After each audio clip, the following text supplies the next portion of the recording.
Bismillahirrahmanirrahim. Sahabat baik FKAM. Semoga teman-teman sekalian dimanapun berada selalu dalam lindungan oleh Allah Subhanahu wa Ta'ala. Teman-teman yang dimuliakan Allah Subhanahu wa Ta'ala. Suatu ketika Imam Hasan Al-Basri bersama para muridnya berjalan melintasi suatu kuburan.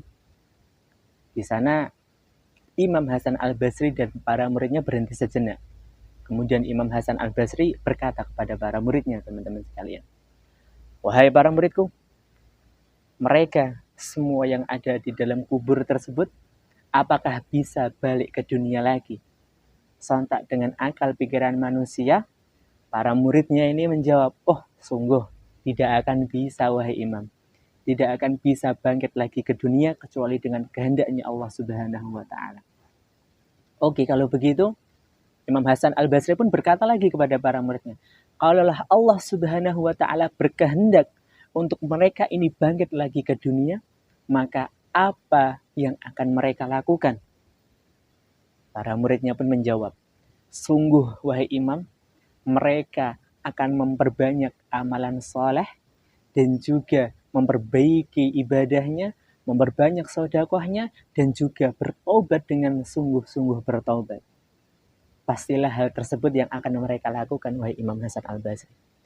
Kemudian Imam Hasan Al-Basri pun berkata kepada para muridnya, "Wahai murid-muridku, kita ini masih hidup. Amalan yang mereka inginkan adalah amalan seseorang yang masih hidup di dunia ini. Maka jangan sampai ketika kalian nanti sudah berada di dalam alam kubur, minta kepada Allah Subhanahu wa Ta'ala untuk dibangkitkan, untuk beramal soleh dan juga memperbaiki ibadah." Maka dari sini teman-teman sekalian, saya mengambil dua kesimpulan.